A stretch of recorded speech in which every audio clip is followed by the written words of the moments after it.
Ducks in Operation has some of our favorite dialogue and voiceover work in the game, and we've been wanting to break it down for quite a while. So we'll do that tonight and more on this episode of the Escape Podcast for Star Wars: The Old Republic. Our broadcast astromech today is EPC 364. And playing alongside me is Seema. Hi, Seema. How's it going? Hey, Max. Oh my gosh, we're so early tonight. And the reason for that is we are not doing operations, so we're using this opportunity to come in a little bit early. But earlier this week on MFM, we went and killed the Eyeless, which was... Not only was it fun and quick, but I think I got like 142,000 conquest points for it. Yeah. So, then we went and killed the event world boss up on the planet.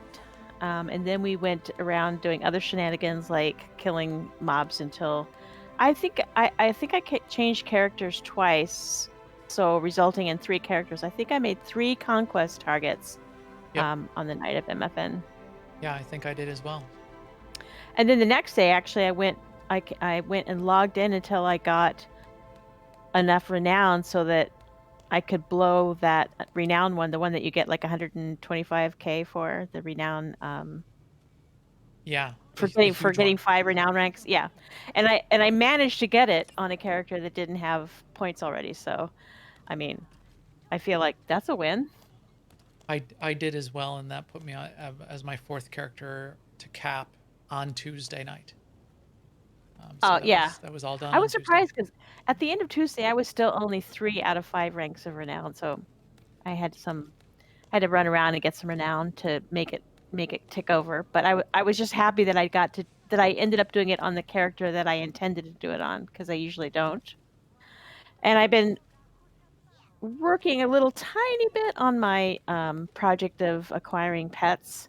And I started to go after the MCR 99 droid, which is the one where you go to a bunch of different planets, and on each planet you use the macro binoculars to find spy droids that have been placed around by what's his name? Yeah, the Shroud. The Shroud, right? And I've actually been through all this, but it's just I decided to do this on my Merc, right? Because that's my main. That's got the most other droids. So I went and did Alderaan because that's first, alphabetically in the list of planets that do it, and I did all the locations there. And I'm thinking this is maybe not a good idea. Maybe I should do some other pet next and finish this one later. But anyway, started with a tough one. Yeah, the next planet is Balmora, so I'll be doing. I almost did that. I almost had time to do that today, but I'm going to do it this weekend. Yes. So I started with like the ones that are that are based. For lack of a better plan, I just went to the ones that are achievements first.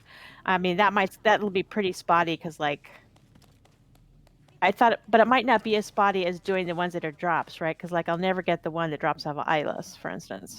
Right. You wouldn't want to make that the one you're working on now, because you could only do it when the Eyeless. Although this week the Eyeless is up, and you could take every single one of your characters and go hunt the Eyeless. No, because it doesn't help me any if some random shadow of mine gets the pet. Oh, because you want it on a particular character. Got it. Because it does me, yeah. Like I don't want to be able to say, oh, I have all the pets, but they're across all my characters. That's no fun. Got it. Yeah. So anyway, that's what I've been doing. How about you, Max? What are you up to? I've been doing a little bit of all of that as well. Tuesday night was fun with the Eyeless. Yeah, it was a whole conquest points-a-palooza, and our guild was almost to our guild target by the end of Tuesday night. We're up 8.7 million now. So ton of points there. That was pretty fun. Also, what we were doing though on Tuesday night, which was giving a fair amount of conquest and that kind of stuff too, was hugging some Wookiees and throwing some snowballs because Life Day has started. So that is nice. I've been logging in daily, doing quite a few things across the week. But I did, because of work, I missed one day last week. So I only did 6 days. So far since the start of daily login rewards, I've missed one day. and it feels bad, man. I'm never gonna catch up ever. I will never catch up. That's right. That's If right. you miss a day, you will never catch up because as soon as it gets to the 28th day, it rolls. Everyone else is going to be on the next, pack, and I'm going to be a day behind forever. And I'm kind of I sad think I about missed. that. I think I missed a day also. However, for me, it doesn't matter as much because I actually really don't know, so it's fine. I think I am going to just need to force everyone else that plays the game to miss at least one day or two, and then I'll be ahead. Right. And one of the awesome things I did this week while I was logging in every day is I did some more inventory cleanup. Although, let's see how clean my inventory is. I didn't clean it up all the way, but I cleaned up a lot of inventory. If you're looking for the way to do that, and I remembered that I had my notes set up. So I've got a page in OneNote that says, these are the mods, these are the enhancements, these are the barrels, these are the, and it's a mix of different ones. It's not just one of each. So I can't keep it all in my head because it's like 5 different of the alacrity enhancements and 4 different of the possible um, accuracy enhancements if you want to get, because you can use a mix of like 3 different ones of the 5 to get to the perfect min max amount to hit accuracy exactly so that you could put everything else into crit or whatever. So I've got it all listed out. I recommend if you're trying to really really keep your inventory cleaned up but also save everything you could ever need, you're gonna have to put it in a spreadsheet or make some note page on the side like that. And then once you have that, it does get a lot easier to just go through and clean things up. Put that up on one side and go through the rest of your inventory on the other, and you'll get through it.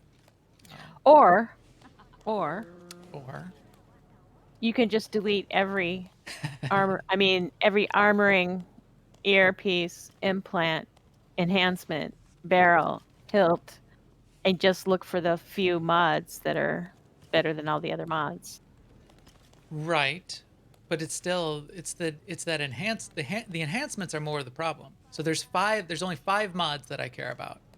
R2, 3, 4, 5, and 6. 2, 2, 3, 4, 5, 7. 2, 3, 4, 5. R2, R3, R4, R5, and I think 6. Not sure. Now I don't know. Where's your but OneNote it's the thing? I thought it was an enhancements. easy Oh reference. yeah, I could pull it up, but I'm not going to. Um, no, but it's the whole mess of enhancements. Because Right. So if you're looking for an accuracy build or you're looking for an alacrity build, or that's a lot more. okay, but I'm never that. I'm always just looking for crit because I never have not enough alacrity and I don't want accuracy. So I guess that does make a difference. I always don't never not have enough alacrity. So I mean, I that's my could problem. go for accuracy. I mean, there's enough healers Right. can go for accuracy. There's room to do it. I just don't do Especially it. in the sub 75, in the sub Duxon content, right? Yeah. Yeah. But I you mean, a don't lot need to. Yeah, you're right. it's a nice to have sometimes if you as a healer want to be able to hit every time because you're DPSing, or if you are really a critical CCer or stunner, you don't want to miss, I guess.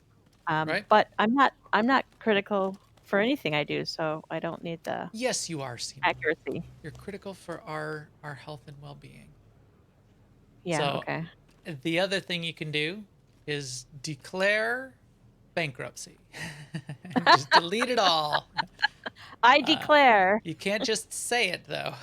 You have to Oh. declare it. All right, let's talk about some news. Now, an Imperial News Network report. So there is a plethora of things in the dev tracker today. I was talking about language earlier, and plethora was one of the words I was using, which is often misused. Anyway, bunch of stuff in the dev tracker. A lot of it, as we like to hit on, is the community team talking about bugs. More, I think the most I've ever seen in the past 7 days are coming in there. So nothing all that critical. Couple things. If you are having a problem, it's not a bad thing to keep an eye on, because then you can see if the thing that you're having a problem with has been tracked and a bunch of other people are talking about it.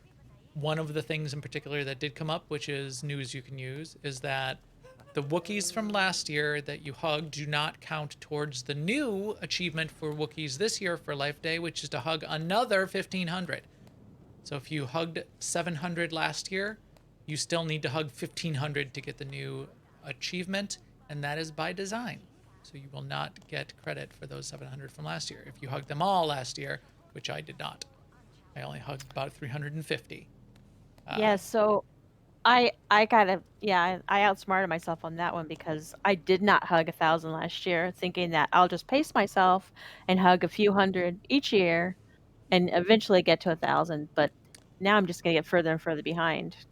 Just like daily login rewards, and you're gonna cry yourself to sleep every night. Although I decided that I'm not going to do a few hundred of them this year because I don't like doing it. So take that achievement. Because the biggest problem is positioning, trying to get yourself, I mean, that's the hardest part, is like finding this exact little spot to get yourself right in front of that stupid Wookiee to hug them. And I understand that people have gotten good at that and developed a skill for it. And when I was doing it last year, I got better and better at it. I Yep. could tell, but it's still, even though the hug itself is very rewarding, everything around it, like going to the next Wookiee, finding another That's so Wookiee, nice of getting you to say. position. That hug is so rewarding. So I think I've gotten as many on that achievement as I'm going to get. Yeah. Maybe a handful more as I've, like if I see a Wookiee and I'm thinking, oh, I just want to hug that Wookiee. We tend to do Then I'll guild go do nights it. where we do this kind of stuff. Our pro tip, if you don't remember from last year, is to go to Mechsha and do them on Mechsha. There's 10 of them up the boardwalk next to the cantina. Go there, do those 10, switch to another character, do 10, switch to another character, do 10. By the time you get through your alt list of your alts, go back to the first one, and then you'll be able to start hugging again. And watch Netflix and chill with the Wookiees, if you know what I mean. Oh my gosh. Stop saying that. The lightsaber forge on Tython is broke. Again, weird bugs caused by whatever. The lightsaber forge, which is one of the most iconic parts of the game. I love that it. is unfortunate. Yeah. You can still do it and you get the cutscene, you just don't get a lightsaber. It's like, Right. oh, Jean Drew doing my assemble the lightsaber, and then you look in your bag and you go, I guess I'm a terrible Jedi because I lost my Right. lightsaber already. And the fix is to contact customer support and they'll give it to you, but like that's not very epic. Right, that is not. And then finally, the only other one I called out was that, Shroud of Memory, which is the HK55 additional chapter that you were able to buy or unlock. It's currently bugged a little bit, and as part of that, they also took it out of the cartel market temporarily while they fixed that. They didn't want people spending cartel coins on it right now and doing it and having it being bugged. So until it's fixed, Right. that seems reasonable that they didn't want to sell a buggy product. I just hope it gets fixed. Toot sweet. Yes, I do as well. Now I know, speaking of fixes, another bunch of other things were also fixed recently, weren't they, Seema? 6.2a came out this week, so there's many bug The fixes in that, Canadian update of the 6.2 patches. including some stuff for Spirit of Vengeance Flashpoint, which is, I'm sure, very welcome because there were at least one boss in there that was way scaled way off the charts in terms of health, that was making it hard for people to get through. Mm-hmm. So that has been adjusted. You can now share the Spirit of Vengeance Flashpoint story mode with group members, because I guess that wasn't working before. I mean, they always intended it to be that way, but now it actually is that way. Nice. I'm in it, and some other like cinematic fixes. Now the bolster for vet mode is working correctly. the last boss in there and some other places too. Like is now correctly dropping the right loot. So I guess before I wasn't dropping the right loot. And as always, some localization typos were fixed and arrows and stuff. So if you went into Spirit of Vengeance and couldn't finish it, it might be worth trying it again now. Excellent. Also, the Echoes of Oblivion, the story content piece, has had some bug fixes as well. But most of them were around the emails that you got after the fact from Kira or Lord Scourge, whether or not you were, some people got the wrong the wrong emails. Like they got an email from Lord Scourge written sort of like in a romantic voice, like you had romanced them, even if you hadn't. So that could be disconcerting. But anyway, so that's been fixed. If I was going to rant this week, which I'm not, but if I was going to, this would be the thing that I would rant about. This I mean, not only are we in this weird situation where major characters are alive or dead, and here's even one example of you could have gotten like a note from Theron, even though maybe he's dead in your story. Not only that, but now we've got this Schrodinger's galaxy where, characters are alive, characters are dead. You've romanced different characters, or maybe you haven't, or maybe you broke up with them, or maybe you didn't. It boggles my mind the test matrix and the design, even like the story narrative matrix, that they have to have like a multi-dimensional cube branching tree of all of these possible choices, and they're gotta be in this situation where they need to be like writing like 50 versions of a single story because of what they've done. See what you did, this is what you did. But I'm not gonna rant about that. No, please. So. I'm relieved that you're not going to. And then there was another handful of bug fixes. So it was mostly a bug fix patch. Yes. Yeah, mostly a bug fix patch, which we appreciate. And it's great that they're doing that. Speaking of some additional discussion of bugs and a whole bunch of other things that are being discussed, Jackie Coe is all over the Depth Dragger. So she's been quite busy. One of her focuses that you'll see if you're looking at the kinds of things that she's been posting on is a little bit of a focus on the forums in particular. So looking at where things are posted on the forums, what kinds of threads are being posted in what areas, trying to help organize and push things in the right direction and set ground rules for where bugs should end up and where things should get responded to, trying to lock old threads so that they're not distracting and disruptive to the communication channels. So there's quite a bit going on there. One of the things that she has jumped into, a particular deep end of the forums that she has jumped into, is the PvP feedback forum, where all feedback is calm and measured. No, it is not. But the fine discussion in here, and she's articulated what she's trying to look for. She'd like to learn some of the issues that the PvP community feels like they've communicated in the past but maybe haven't been heard.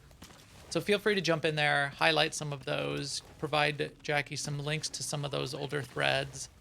One of the key things that the PvP community is talking about in particular right now was the recent change so that progression of the daily and weekly missions is no longer progressed through losses, but only through wins. And the intent of that was to reduce toxicity so that you didn't have this situation where people were being disruptive and losing on purpose, that they will now, and doing like lose trading and just sitting there and just like losing over and over again because that just got the objective done more quickly. What the PvP community is saying, though, is that there's unintended consequences of that. Now, if I have to win, we're actually getting a little bit more toxicity and bad behavior on the other side, where if I'm not the best of the best, even though I'm not even in there for ranked, and we lose, people are yelling at me, even though this is like leveling. It's not even the level 75 PvP.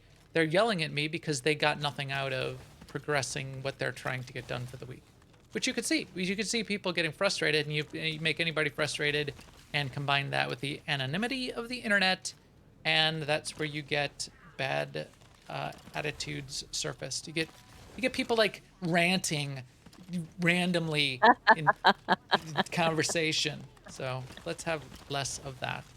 So great work, Jackie, in trying to jump in there. I think it's going to take a little while to be clear about what she's trying to get across. I think it's going to take quite a bit of work to push the forums in the directions that I think she's hoping. But it's good to see some more contribution in that area from the community team. And we heard from another person on the forums this week, David Stats, who's a systems designer, who explained a change to the stems that came in the login rewards, and they've made up like a brand new stem called expansive stem. Is going to be expansive versatile stem or the expansive command stem, and there's also going to be an expansive attack adrenal. And basically those are stems and adrenals that will they persist through defeat like they should, but they're also going to scale to your level. I like it. So, yeah, I mean, one thing they said though, it's also going to vendor for more than the basic ones that were the original rewards. I like it because they, people were complaining about and they made a tweak. Seems like a reasonable tweak. The fact that they said the vendor sale item has been increased, I wonder if that means you won't be able to give them to somebody else or sell them on the GTN. I guess we'll see. And also, I wonder how much health, like if it will compete with the crafted one or be the same as the crafted one that everyone uses, the purple one that we make now. Yeah, the command adrenals. And in fact, I guess I ran out. That's Yeah. bad. So There's the empty slot right there for my superior proficient, blah, blah, blah. yeah, proficient. Thank you. That's the one I was trying to think of. So that's the proficient ones that, I mean, that's the highest level one. That's the one that's probably the most used. And if you get these, for logging in, maybe you'll use those. But I hope they compare in some way to that. And I hope you Yeah. can sell them if you want to. So the chat room saying you only get like 5 of them per week at the most, which is true. I just expected, and I was kind of fine with. So this is what we got well, not we, because I'm a day behind. Dang it. The first of week 2, week 2 or tier what they're calling. Oh, see, they call it tier 2.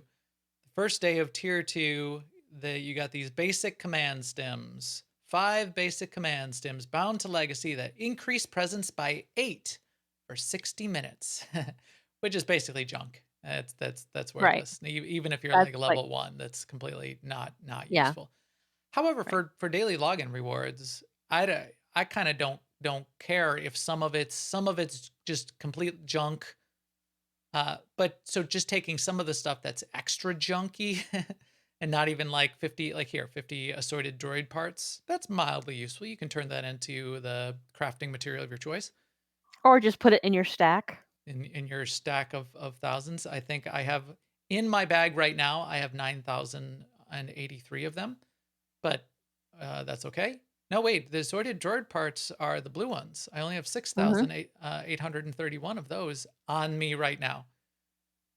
But anyway, taking one of the least useful things out of the week and turning it into something that might be moderately useful to people, I appreciate that. The one other thing I noticed that I meant to bring up about these login rewards that I think is going to be interesting is the subscriber bonus for this week. If you a subscriber and you log in any 4 days within this week, you get what's called a personal conquest requisition, which is a token bind to legacy, which means you can move it around or save it, that grants 50,000 personal conquest points. My brain, going to nefarious unintended consequences, immediately said, hey, what if I'm a conquest guild and it's me and Sanctuary, and I tell all of my couple hundred members that are focused on conquest to save them. save them this week. Don't use them. Keep them in your bank. We're going to wait till we save up a stack of these, and then we're going to get to the end of the week, and we're going to wake up at 4:45 in the morning, and we're going to be 5 million points behind Sanctuary, and we're all going to click our Conquest Requisition tokens, and we're going to beat Sanctuary. Not saying that's wrong or bad, but it's, I don't know, there's something there. And if you can think of more unintended nefarious uses of saving up 50,000 conquest points per player amongst the community until some opportune time, I don't know. That let's see what happens. Let's see what bad behavior this generates, or not. But that's where I my mean, mind went. it's more like a guild having everybody has one more character that made Conquest than they would have. Yeah. That's not enough to beat Sanctuary. No, unless you're only a little bit behind Sanctuary. Okay. Yeah, I And suppose. Sanctuary didn't save theirs. So I don't know. Yeah. It's not enough to beat Sanctuary, but on It's maybe enough to make a difference during Total Galactic War. Yeah. And if you're on a smaller planet and it's you versus another guild, and at the last minute your guild jets ahead by just like a million points, and the other guild goes, that's impossible, how did that even happen? And then they try to accuse you of cheating when actually you save these things up, that just could cause a little bit of friction. So keep it in mind. And finally, we did see this week, and Daniel posted this. Boy, we had a lot of people posting in the dev tracker this week. Daniel posted that, hey, this was the week that the first time we're seeing Conquest ending at the daily reset time rather than its weird time later in the day. And that is now in effect. So if you were surprised to wake up in the morning on Tuesday and Conquest had already reset, that's why. And that was planned. And that is where things are at. Guild and community news, Seema. I think there's something fun happening tomorrow.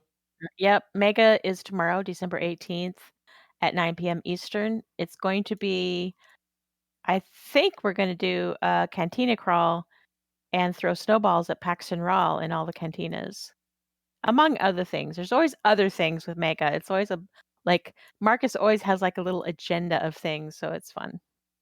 Exactly.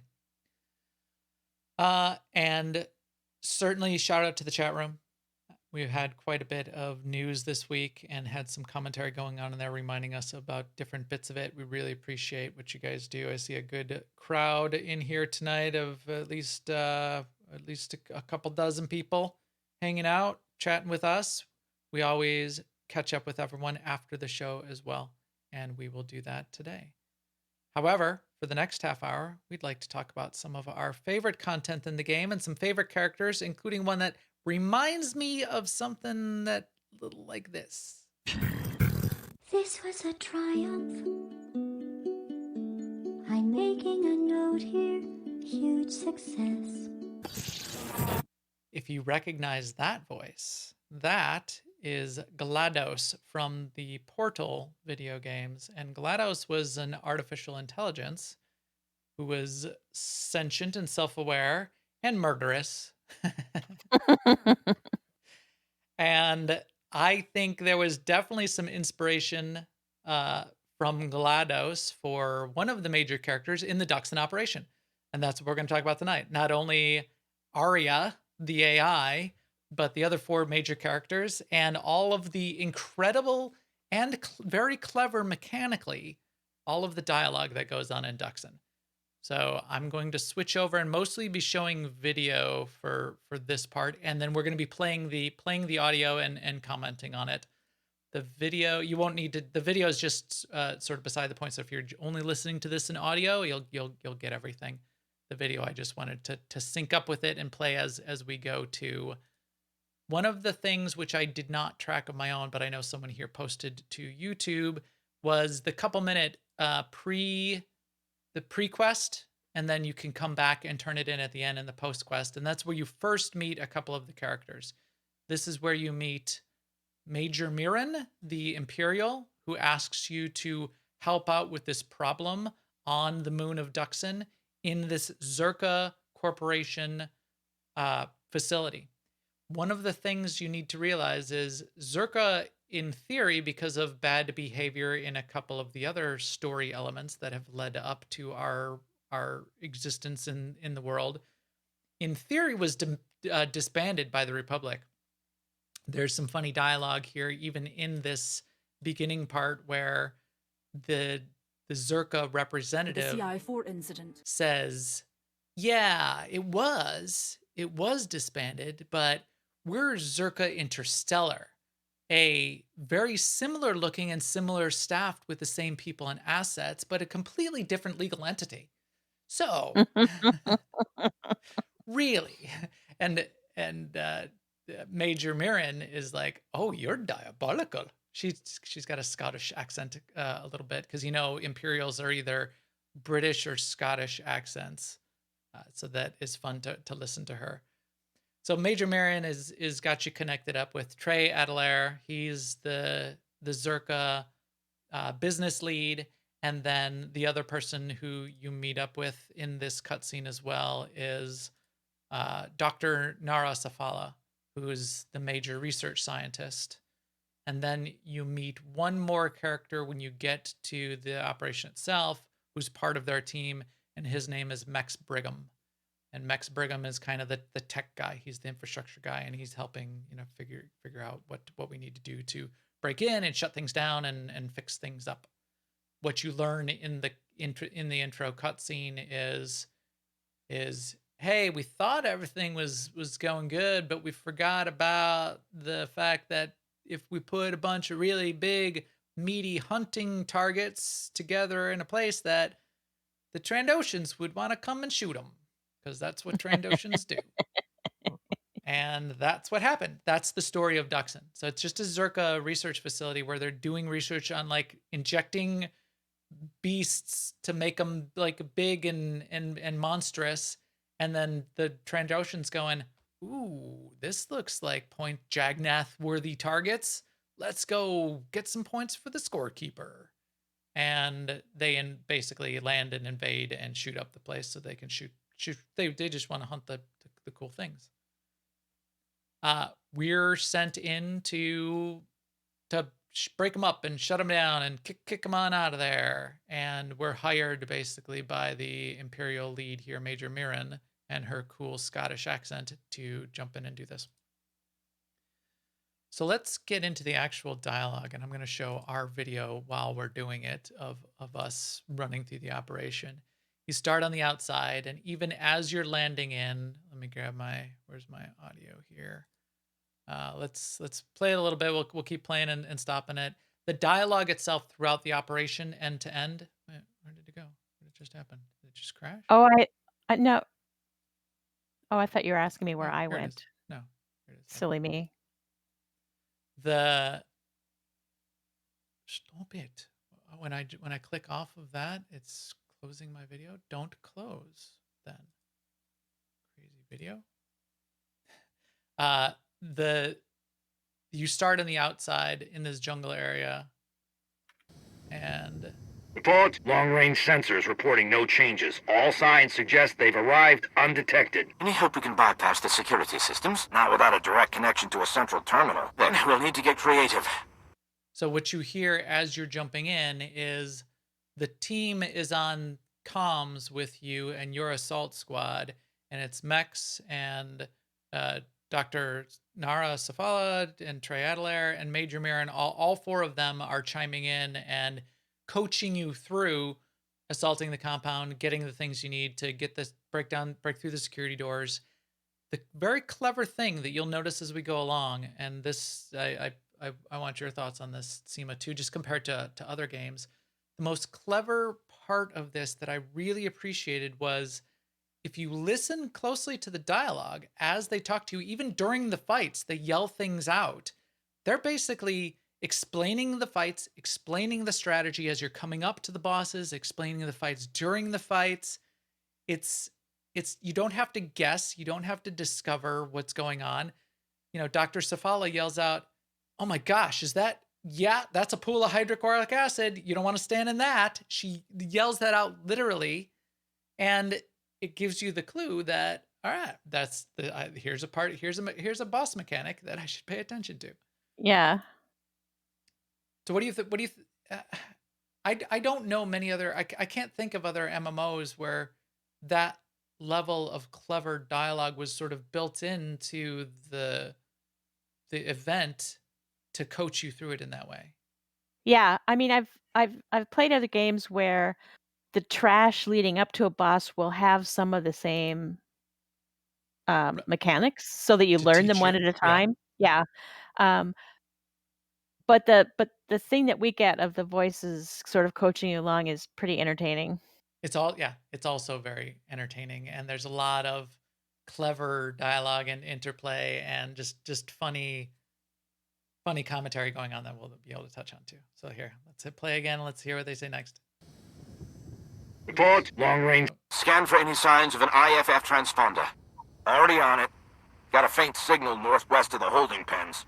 It's Wen Radler's ID. In a stalker den. Right. Dangerous. Venomous. I hope it. Ground team, proceed with caution. So they said, we're trying to find this ID so that we can break into the facility. We need Wen Radler's ID.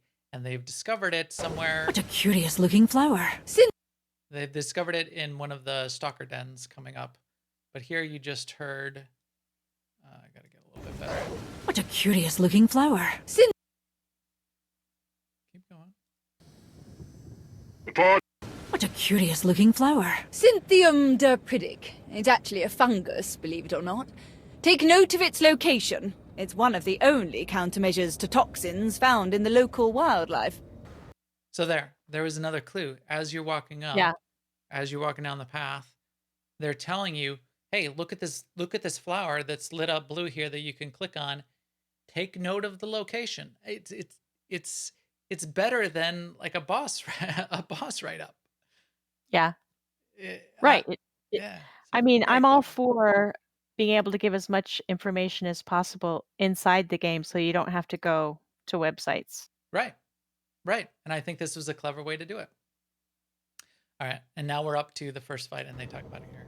And there's a little bit more just like funny parts. Is that? It is. Red's escaped her pen.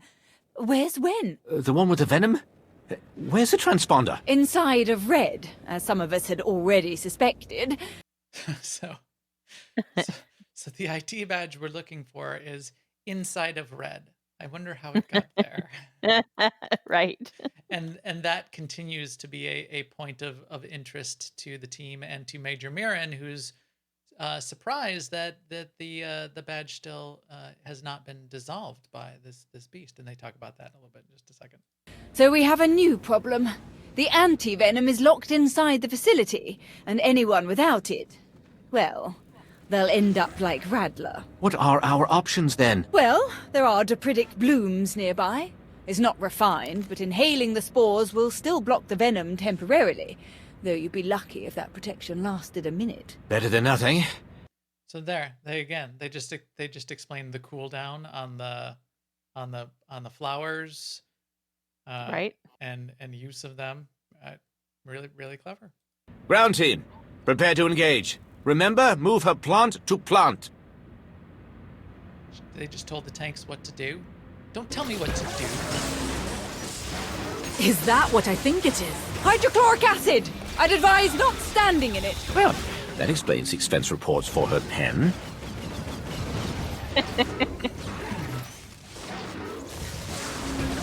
Sensors indicate the horde is beginning to dissipate.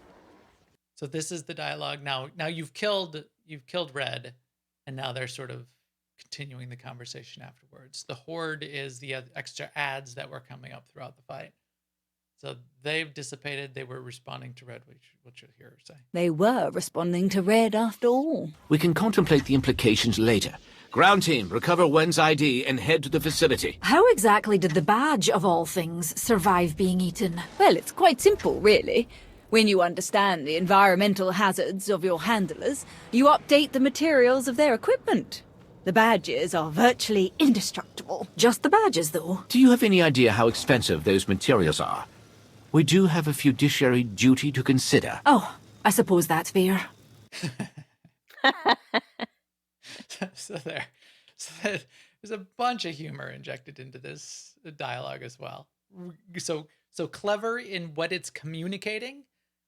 Great characters, wonderful voices. I really like the voice acting, and I tried for tonight to find out who the voice actors were.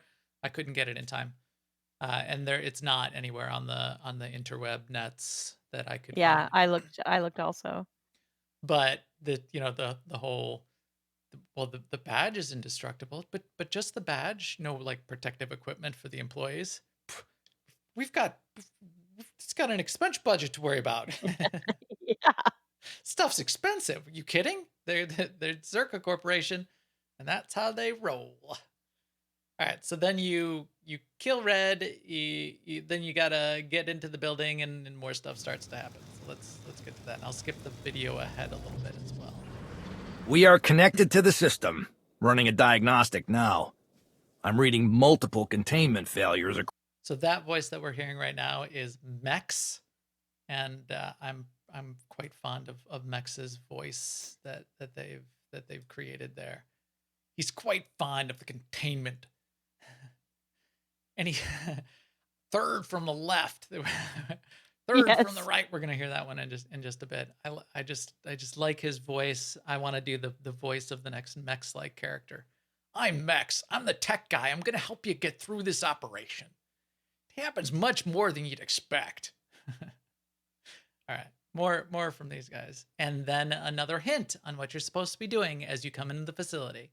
Across the pens and a breach of the facility wall. And the emergency systems. Fully operational.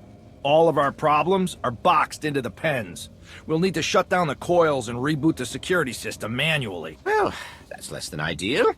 Ground team, you'll want to search the area for supplies. Flares, stims, whatever you can find. We're going to be playing this by ear.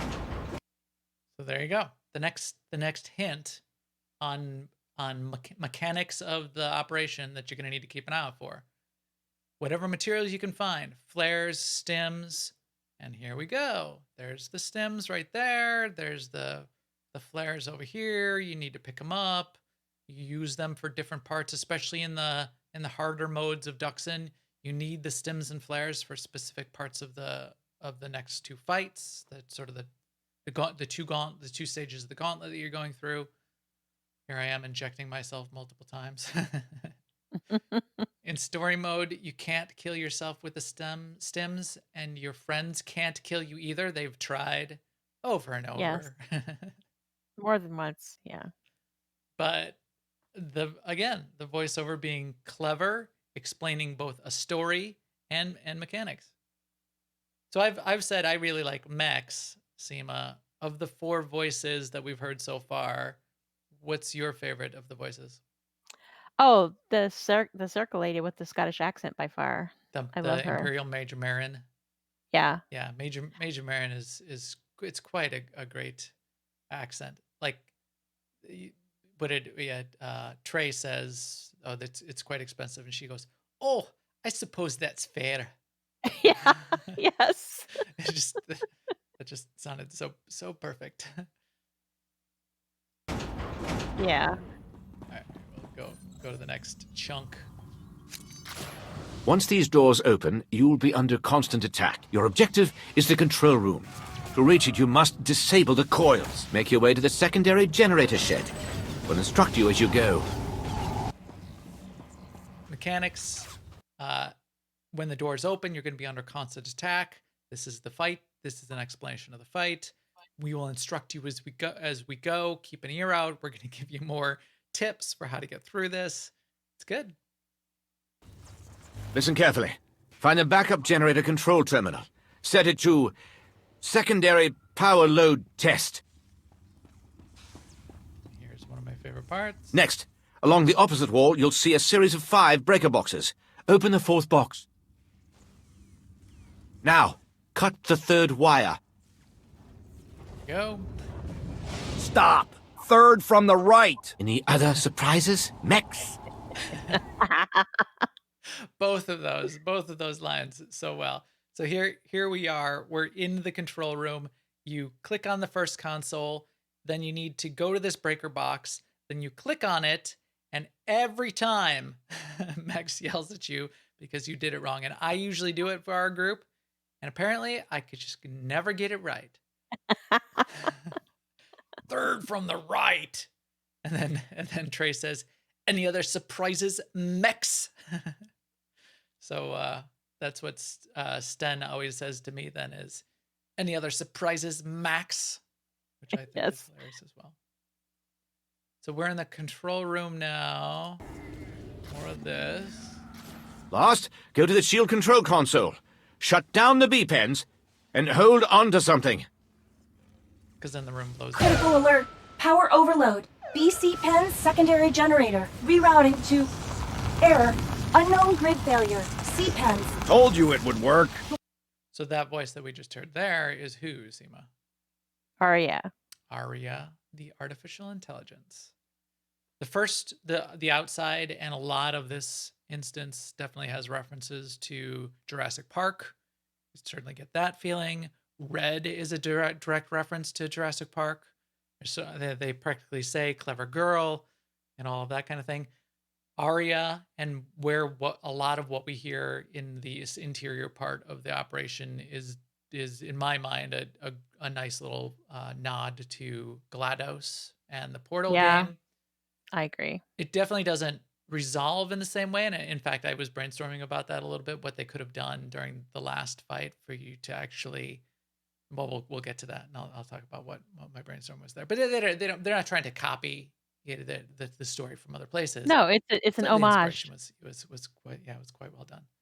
Forming diagnostic grid reboot. It's fine. Give it a few seconds. The reboot will fail too. Alert. Containment breach. B pens, C pens. Grid failure. C pens. Tactical maintenance response required. Oh, well, you had me worried for a moment there. Initiating adaptive security protocol. Containment. Overriding grid safety controls. Partial defense functionality restored. She's continually cycling power to avoid blowing out what's left of the grid. Wow, this is really clever. Max! What does any of this mean? Sorry. You'll have to take cover while the coils are on, and run when they're not. Great. Stop and go it is. Ground team, head to the lake enclosure and make for the breach in the walkway. All right, so there we go again. Not only do we have another fight mechanic coming up where you got to stand behind the rocks. In fact, I could have hit play here and caught us up to that. You got to stand behind the rocks when the lightning comes, when you're on the outside. But now we had the sort of like a story and a lore description for why. Because Arya's now cycling the power. It's going to be going off and on. That's so that she can smooth out the electrical grid. So they're both. It's just I think it's just cleverly written, and I wonder who wrote it. I wonder if Charles. I mean, it had to be a conjunction between the people designing the operation and someone coming up with a story and a backstory and someone who's writing dialogue and fitting those pieces together of, well, we're going to have a fight mechanic here that's going to do this. Is there a reason for that? And I wonder which came first. Did they write the story and then write a fight mechanic to fit it, or write a fight mechanic and then write a story element, or both at the same time? I mean, yeah, they had to work together for sure. Yeah. I wonder who the author of the story parts were. We know who the designer of the operation was, and we'll get to that in a moment when we see the real character of Matt Pusevich shine through when we get to the stairs and a couple other places. Right. But I wonder if it was like Matt plus Charles plus another couple of the writers, or how that worked. We should find that out. We should go ask Matt. Any other surprises, Matt? I mean, they've written a couple of blog posts where they talked about how they create things and how groups work together. This would be an interesting topic for a blog post. Yeah, it would, because it's that intermeshing of mechanics of the fights with the dialogue and the story. And then the voice acting just fits it so well. And the voice of Arya is really good. All 5 of these voices now, really well done. And I like them all. And it's one of the highest quality parts of Star Wars that of any MMO, I think, is the voice acting. They've always been really good at it, and it shines here as well. So let's keep going now. We're about a little less than halfway through.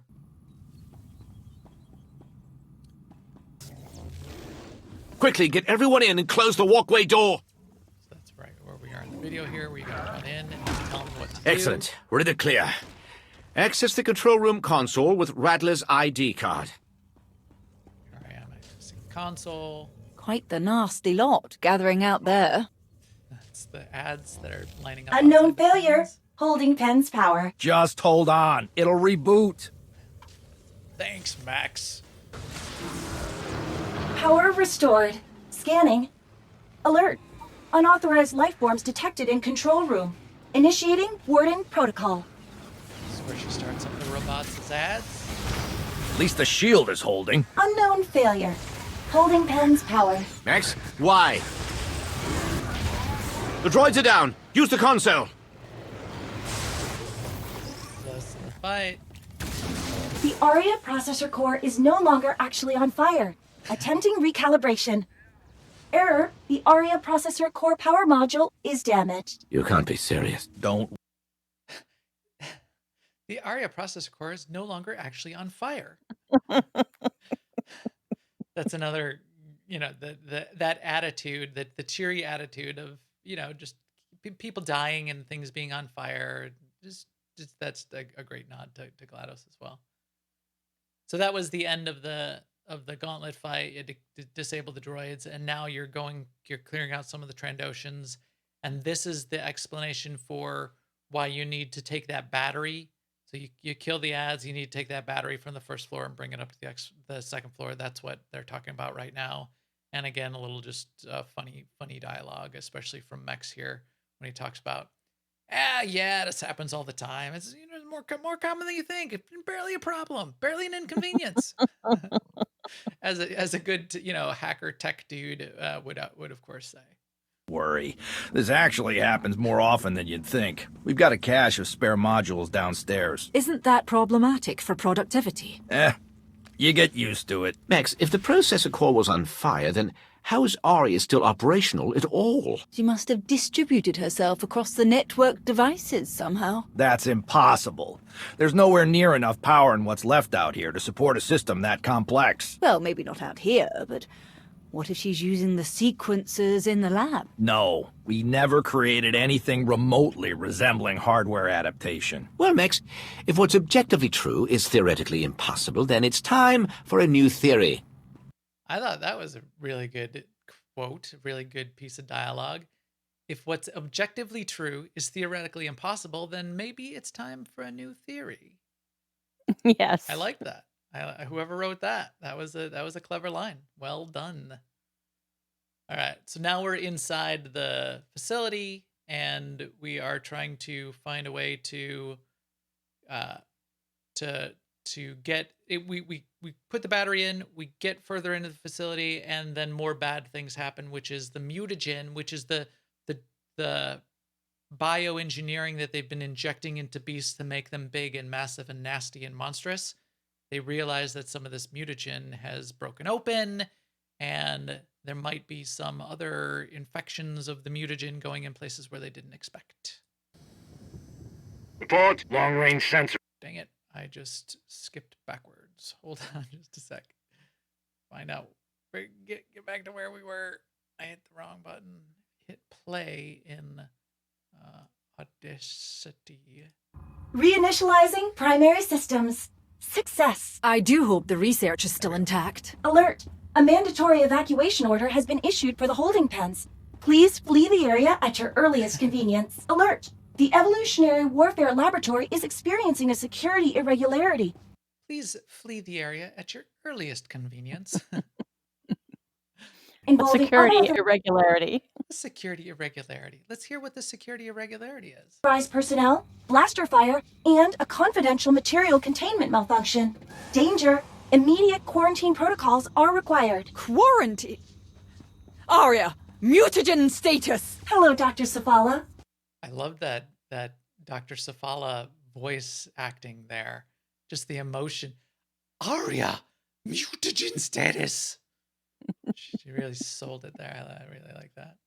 There are currently 4 contact mutagen containment failures and multiple unauthorized personnel detected within contamination proximity. A tactical maintenance response is required. So 4 mutagen containment status breaches and unauthorized personnel, which is not us. What does that add up to? 4 mutated personnel are about to be introduced to us. That's the next fight. That's the next boss fight. Yeah. So then again, here we're getting story on why the next boss fight, the why and the background behind it, and it's not just another random fight and you're just gonna have to fight some more Trandoshans and these just happen to be big ones. It fits. It's a very eloquent connection between, again, the story, the background, the dialogue, and the mechanics of the operation. Congratulations, Dr. Safala.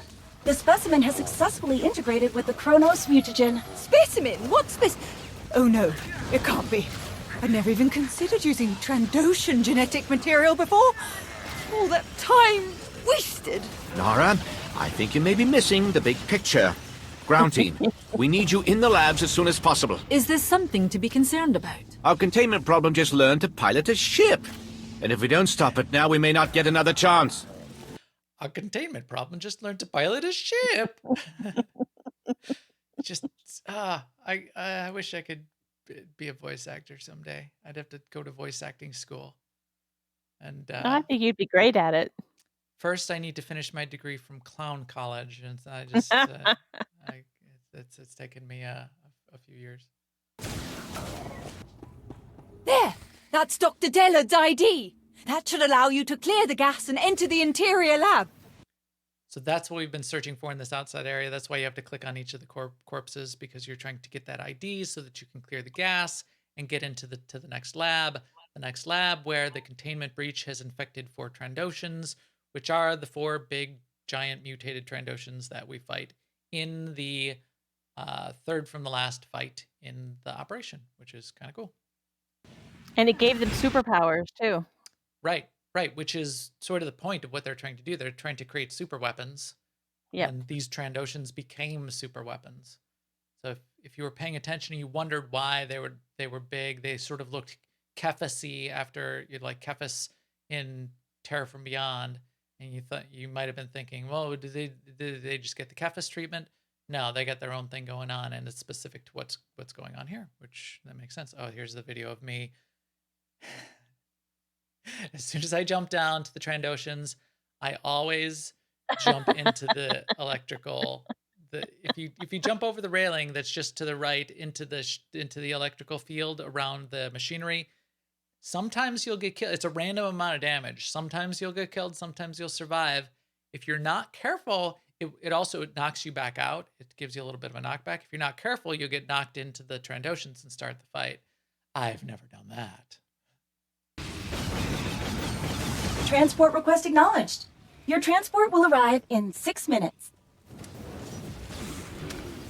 So here in the fight, the mechanics of the Trandoshan fight are you need to DPS them down until as they hit 15%, they freeze in place and they will get stunned for a significant amount of time, something like 20 seconds.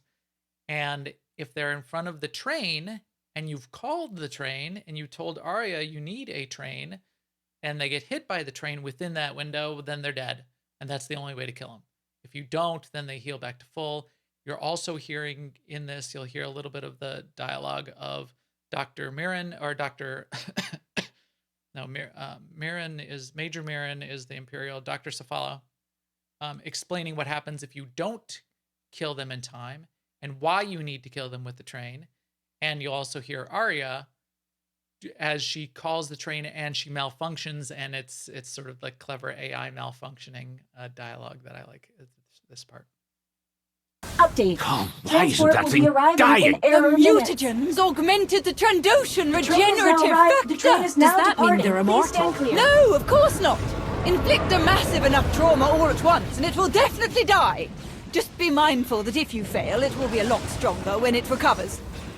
So it was a little hard to hear because the the train voiceover from Arya was happening over the top, but this is where she was saying they're mutated, they're super strong, they'll regenerate health, but if you assault them with a big enough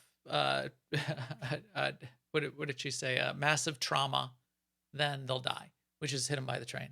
But if you don't within that time, then they'll regenerate and they'll hit harder when they come out of their stun. So there she's again explaining the mechanics, which I like. And now we'll hear more of Arya for the rest of the fight, and I'll probably skip ahead a little bit. Transport request acknowledged. Your transport will arrive in 6 minutes. Update. Transport will be arriving in error minutes. The train is now arrived. The train is now departing. Please stand clear. So I love that little glitchy. Yeah, me too. Yeah, I thought that was that clever AI glitchiness. Also made me think of the gunslinger from Dark Tower and Blaine the Train from the Dark Tower series. It's not exactly, because Blaine the Train was an AI who was the train, but the whole glitchiness and train arriving, train departing, arriving in 6 minutes, error minutes. I just like that whole part. So let's go through this. Report. Long-range sensors reporting no changes. All signs. Did it again. Dang it. Started back at the beginning. Where are we at? Update. Oh, why isn't Transport that will thing be arriving dying? in error minutes. Trauma all at once, and it will definitely die. Transport request acknowledged. Your transport will arrive in 6 minutes. The train is now arrived. The train is now departing. Please stand clear. For your safety, the elevators on this floor are currently offline. Okay, so now we've finished the Trandoshan fight, and now we get into some Matt Pusevich specials. So you've encountered Matt in the past, Seema. You've encountered him in person. Why don't you explain to anyone who's not familiar with who he is, who he is for one, and his modus operandi. He's an evil man. No, he's the designer of the operations encounters, and he has a sense of humor. I'll say that. Mm-hmm. So and you said I encountered him in person. I mean, I encountered him on the PTS. Mm-hmm. Right. If you ever get the chance to get on the PTS, especially to test operations content, he does like to hang out and watch groups either silently behind the scenes, or sometimes will manifest himself in the game, and you'll and say hi to you and ride alongside and walk with you. And if you do dumb things, he may make fun of you for it.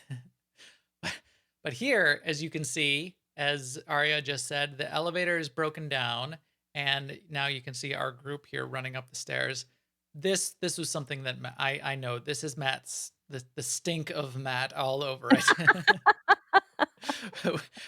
Which is, the further you get up the stairs, the more you get a stacking debuff that makes you go slower and slower and slower. And then if you listen to the voiceover that I'm going to play, he's also apparently, just in terms of the lore parts, shut off the air conditioning in the building. So not only are you running upstairs, getting higher and higher, slower and slower, and all this effort, huffing and puffing, but the air conditioning's off too. So it's just a miserable experience for everyone. We apologize for any inconvenience. Max, can you override that? No can do. System's locked out from the fire protocol. Well, the sector's all kinds of shot up. I suppose there's no way around it then. We'll have to take the stairs. For your safety, air conditioning in this sector is currently offline. We apologize for any inconvenience. Well, for your that's safety. Unfortunate. Thanks, Matt. For your safety, please do not run in the loading and unloading areas. So that is another little clever part here in between in the transition here. I have to fast forward because you stop on the stairs if you get too many stacks. You have to wait until some of the stacks start to come back down. You cannot even take another step. And if you try to do like rocket boost, your rocket boost goes like super. You're like, it was hilarious. Super slow. It is funny. Yeah. Then you finally get to the elevator. You get to the top of the stairs. You get to the elevator, and then there's a part where she just said, "For your safety, don't run." I think I skipped past it. But when she says, "For your safety, do not run," she means it. And there's turrets in this little room where if you slow walk, then they don't shoot you, and if you run, the turrets shoot you real bad. You. And these are not turrets you can destroy. You will get shot. So it is dangerous, and she meant it. For your safety, walk, don't run, or I'll kill you. So clever. What is that? Shelley! Oh, so the dialogue then picks up as you jump down into the penultimate fight, the second to last fight. You fight the Huntmaster. This is the Trandoshan Huntmaster who's brought his squad here. You're going to fight him here. Towards the end of the fight, so you've been fighting him here. They don't explain the mechanics here all that much because you're mostly just fighting the Trandoshan at this point. But towards the end of the fight, they chime back in because the mechanics pick up with something that Zerka's been working on. And this is what Dr. Safala just shouted out. And we'll get to that. You'll see that point coming up here in the fight in a little bit. A giant creature pops out of the water at the end of this fight. And what is that giant creature? Oh, it's Shelley. So let's hear that part again. What is that? Shelley! Radler was supposed to get rid of her ages ago. Poor thing barely even fits in that tiny pond. Nara, now is not the... Wait, that's Venom Specimen 0. Ground team to your copy. You need to kill that thing immediately.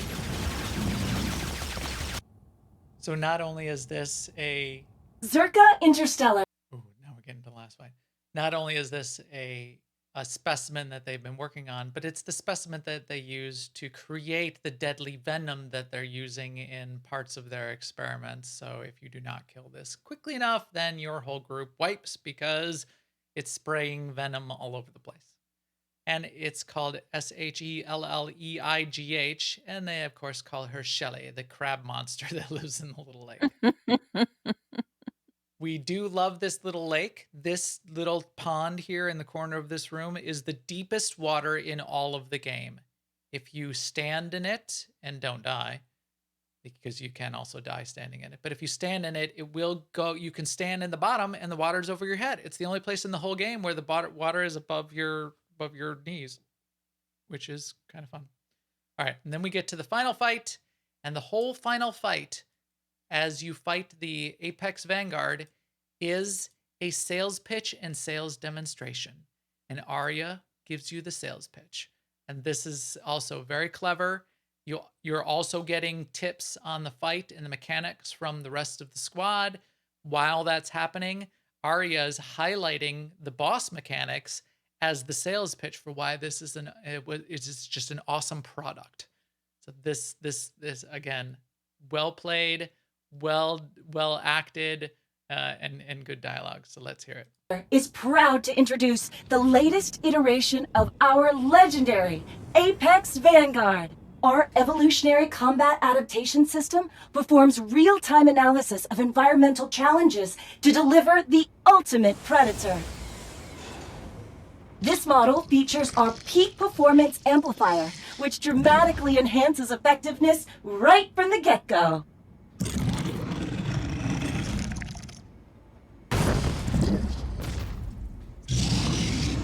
So this is during the Apex Vanguard fight. You're hearing this. You're hearing Arya's description of the sales pitch of why this is an epic creature. And then you'll also hear the Doctor and Trey will chime in, telling you how to potentially survive. It may seem like these challengers have managed to meaningfully injure the Apex Vanguard, but nothing could be further from the truth. So what you realize is you are part of the sales demonstration. It may seem like these challengers have injured the Apex Vanguard, but nothing could be further from the truth. She's so happy about it. Because, and she explains why. We call this groundbreaking innovation photogenesis. Its efficacy is profound. Even heavy artillery fire can't keep pace with this regenerative power. You need to kill the lights immediately. Destroy the central power transformer, then pull out the backup battery cell. So there was the explanation from the control team explaining how to do the fight mechanics. So Arya is explaining the features of the boss and the boss mechanics, and Trey just said, pull out the power, that'll shut off the lights. And now Dr. Nara will start to explain what else you can do with the power to get around the next set of mechanics that Arya is going to explain. While nearly immortal in the light, the Apex Vanguard is truly lethal at night. Ooh. Nara, we need a... Ooh. Now remember, Major Mirren here, she's the Imperial who's contracted with Zerka for new weapons. So she's hearing this sales pitch the whole time, and that was her ooh. She heard how awesome this thing is, and she's like, ooh, this sounds good. Show me, tell me more. You had my interest, you had my attention, now you have my interest. So I'm gonna back that up because I love that little ooh. The Apex Vanguard is truly lethal at night. Ooh. Nara, we need a neutralizer. Every second the creature spends in darkness enhances its strength and lethality, thanks to our patented Darkness Overdrive endocrine system. The chamber's sealed. The only things in there are... Wait. Maybe you could use the backup battery to run the equipment. Ground team, do you copy? Move the battery to the neutralizer station as soon as possible. So there, they just explained how to solve the solve the fight mechanics. And you should have gotten the clue by that obvious dialogue that now you need to move the battery around, and maybe each of the mechanics that are different, you move the battery to different stations, and this is how you get through the fight. Again, clever, great use of it. You can get these mechanics figured out by trial and error, and then, the first groups that do it, they write up the guides, and that's a way to get through any fights in any MMOs. Having the voiceover story explain it in this way, I just like it, and I hope they do more like that. All right, let's go through the end of the fight here, and then we'll wrap it up. Tired of throwing the kitchen sink at Jedi, only to have him throw it right back? Get the battery to the air filtration system now! With our innovative new Crimson Venom aerosol, you'll have them try to use the Force to push away the very air they breathe. We can even kill Jedi. Sick of frantically chasing down elusive targets? We sure are.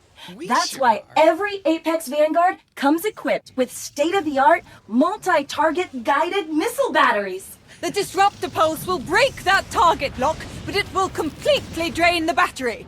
You can recharge it in the central transformer. Live demonstration complete. Okay, so they just explained all the mechanics, how to break the missile lock. The control team is frantically trying to tell you instructions while Arya is lovingly describing the exquisite features of this awesome weapon who's killing you. So right. I think we've got like 20 seconds left in the audio. Let's wrap it up. Which I really like, which is sort of the conclusion of the sales pitch now. We've concluded the demonstration, and of course, as I said, Major Mirren, the Imperial, has just been given a sales pitch. So let's see what her take is. Returning to normal communication protocols. My word, that was remarkable. How much for 10 of them? It's still in the prototype phase, I'm afraid. Well, surely we can arrange something, even if it's just one. Let's table this discussion for now. Mechs, get our cleanup teams down there ASAP. Ground team, please report back for debriefing. All right. So Major Mirren, of course, loved it and wants 10, which is great. It's great. It's a great way to wrap it up. Great for Circa Interstellar, which Great is for completely different from Circa Corp. exactly. Complete just happens to be the same IP and the same staff, but Same organized under a assets. completely different legal entity, completely unrelated. But yeah, and then I didn't know this, but you can go then and turn in the quest at the end. You go back to Major Mirren at the on Onderon, Osis, one of the O planets. She is there with Trey in person. They were on the holo the first time you talked to them. I didn't realize that there's a dark side choice where you get to kill Trey because you were mad at him because of this whole mess up in this facility. Why would you do that? That's my only Yeah. commentary there. He was awesome. They were all awesome. It was a fun time, and it wasn't his fault. I don't know why you get to lightsaber him down. I guess they needed a dark side choice there. But anyway, that's it. So now you know why we like it, why it's both clever beyond just being, funny jokes and good references. The whole idea of explaining the fight mechanics and giving you clues to getting through the operation through this dialogue and tying the backstory of everything, of all of the fights and all of the mechanics into the story of the operation, I just think is really brilliant. So there you go. I've said that about 15 times.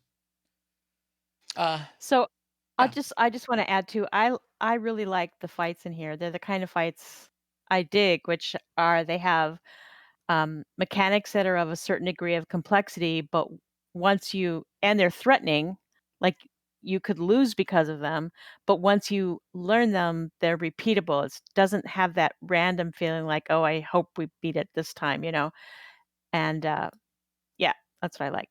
Yeah, and it's not the boss dropping threat and just randomly hitting players, and we can't figure out where it's going, as healers like some rancors are want to do.